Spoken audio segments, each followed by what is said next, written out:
आज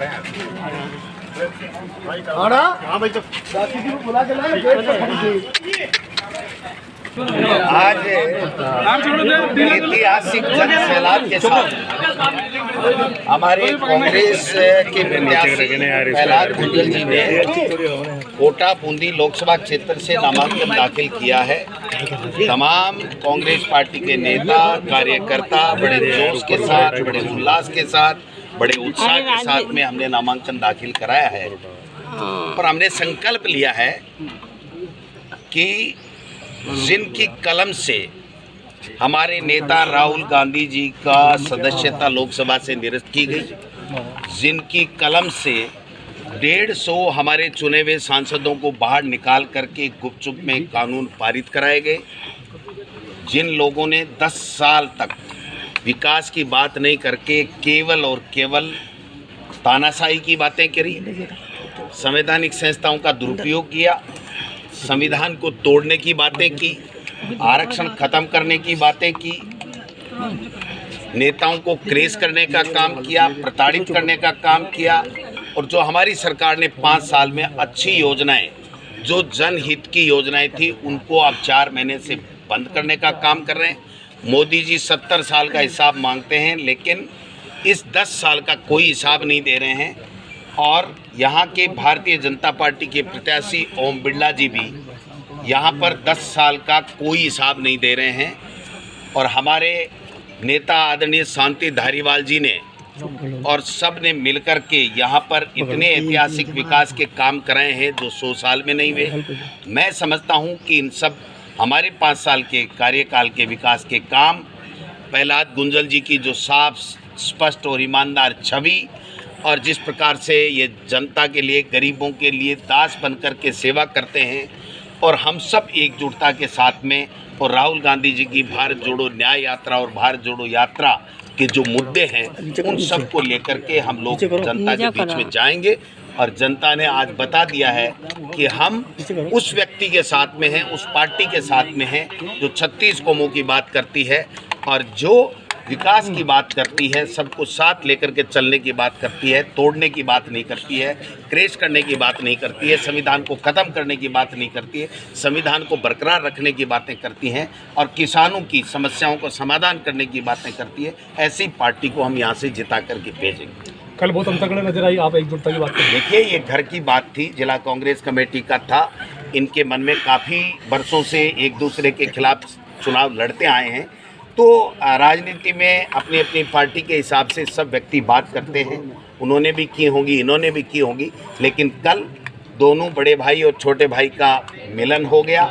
हम सब आज साथ हैं और साथ मिलकर के चुनाव लड़ेंगे। और बहुत बड़ी बात शांति धारीवाल जी ने आज कही है कि जो कांग्रेस को प्यार करता है, कांग्रेस को चाहता है, वो कोई गद्दार नहीं बने। हम सब मिलकर के प्रहलाद गुंजल जी को चुनाव जिताएं। तो मैं समझता हूँ इसके बाद में कोई बात शेष नहीं रहती है। हम सब एकजुटता के साथ में एक साथ एक मन से चुनाव लड़ेंगे और ये सीट कांग्रेस जीतेगी। अनुशासन समिति तो होगी ना कांग्रेस में, नहीं है 25 है ना, घटना हुई है। धारीवाल जी ने आलाकमान का फैसले का विरोध किया। ये सब मैं जवाब नहीं, छोड़ो कल की बातें, वो सब बातें पुरानी हो चुकी है। नई इबारत लिखेंगे, नया इतिहास लिखेंगे। कोटा का और कैसे विकास हो, कोटा के लोगों की समस्याओं को लोकसभा में ले जाकर के हम समाधान कराएं। सबसे बड़ी कुर्सी पर बैठने वाला व्यक्ति अगर कोटा के लोगों की समस्या का समाधान नहीं करता है, कोटा के विकास की बात नहीं करता है, तो उसके बारे में जनता सवाल पूछती है और जनता जवाब देगी। डोटासर जी, एक सवाल और है। बीजेपी के लोग कह रहे हैं कि कांग्रेस के प्रत्याशी जो है वो भाग रहे हैं मैदान छोड़ के। कौन भाग रहा है? पूरे प्रदेश में ऐसा बीजेपी के लोग जो है, बीजेपी के तो पता नहीं क्या क्या कहते हैं। बीजेपी के प्रवक्ता हो गया। बीजेपी के कुछ भी कहें, क्या फर्क पड़ेगा? चिंता मत करो। हाँ, मैं बता रहा हूँ ना, सुनो, बीजेपी भागेगी, बीजेपी और एनडीए भागेगी। भाई मैं दे रहा हूँ ना, मीडिया से बात बीजेपी और एनडीए भागेगी। मीडिया से 5 साल बात ही नहीं करी आपने मीडिया से। कोई बात नहीं, मैं कर रहा हूँ ना, आप चिंता क्यों कर रहे हो? आज तो अपनी बात करो ना भाई, मैं आया हूँ आपके बीच में। सवाल का जवाब मैंने दे दिया ना। बीजेपी झूठों की पार्टी है, इनका जवाब मैं देता हूँ। आपकी बात वहाँ टिकट दी। पंजाब में आम आदमी पार्टी और कांग्रेस के उनको अगर ये कहते हैं कि हम 400 पार करेंगे तो जो दूसरों के बैसाखी का सहारा क्यों ले रहे हैं, क्यों दूसरी पार्टियों को ज्वाइन करवा के इनको इसका मतलब बीजेपी को कैंडिडेट नहीं मिल रहे, दूसरी पार्टियों को डिफेक्शन करवा के उनके मुआवजे लेकर इलेक्शन ले रहे हैं। आपके यहाँ राजस्थान में भाई साहब वो लेकर गए हैं और क्या है हमारा मालवीय, तो उनको वहाँ कैंडिडेट नहीं मिलता था। और क्या स्थिति रहेगी सब सीटों की अपनी? ना देख लेना जो आज आपने बीजेपी से ज्यादा जीतेंगे भैया। चाहे जनसलाब आया है ऐसे ही सारे राजस्थान में लेकर आएंगे और हिंदुस्तान में कांग्रेस की सरकार बनेगी। गुंजन साहब आप बोलिए आप। नीचे करो भैया। इनका एफआईआर को थोड़ा शांति चेहरे पे आ रही है जी।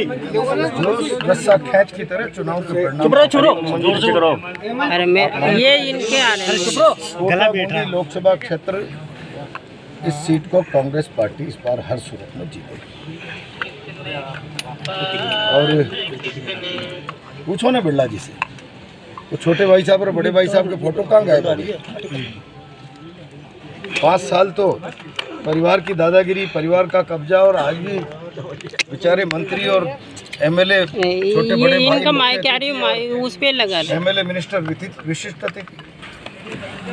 ये देखो अचानक शहर के होर्डिंगों से वो फोटो गायब हो गई और मोदी जी आ गए और मंदिर आ गया। दम है तो आओ। आपके चेहरों पर शहर को कितना भरोसा है? थोड़ा नीचे कर लो यार। सांसद रहे हो, आपने काम क्या किया? आपके चेहरे पर लोगों को भरोसा कितना हो गया? लगाओ ना चेहरे पर, चुनाव लड़ लो। आगे करने दो मुझे। मूल बिंदु क्या है आप चुनाव में? मुद्दा तो बिरला जी का ही है। कांग्रेस पार्टी का अपना चुनाव का नेशनल एजेंडा है, वो तो है ही, पर यहाँ शहर में तो बिरला जी का मुद्दा है। मैंने थोड़ी कहा कि मैं 2019 के चुनाव के पहले एयरपोर्ट ला दूंगा और नहीं ला पाया तो बिरला एयरलाइंस चला दूंगा, और ये भी नहीं हुआ तो 19 नहीं लड़ूंगा। अब जरा पूछो ना बिरला जी से, 19 भी लड़ लिया और 24 लड़ने जा रहे हो, कहाँ है एयरपोर्ट? ये कोटा में कोचिंगों के बच्चे कागज़ के हवाई जहाज उड़ा रहे हैं बेचारे, कि हमारे अभिभावक किसी में बैठ के आ जाए। बिरला जी का हवाई जहाज तो कहीं दिख नहीं रहा है। इसके अलावा क्या प्रायोरिटी रहेगी सर? 10 साल से देश की पार्लियामेंट में कोटा की आवाज़ गौण है, सुषुप्त है। चंबल की आवाज़, कोटा की आवाज़। मैं कोटा की एक एक बात को पूरी ताकत और जिम्मेदारी के साथ देश की संसद में उठाऊंगा, पूरी ताकत के साथ। और यहाँ के जितने इश्यूज होंगे ताकत के साथ लड़ेंगे। स्टेट गवर्नमेंट और सेंट्रल गवर्नमेंट उम्मीद करते हैं हमारी आएगी, हर गवर्नमेंट को मजबूर कर देंगे कोटा के विषय पर, उसके समाधान के लिए जो भी इश्यूज होंगे। Thank you. ठीक सर। नमस्कार, धन्यवाद।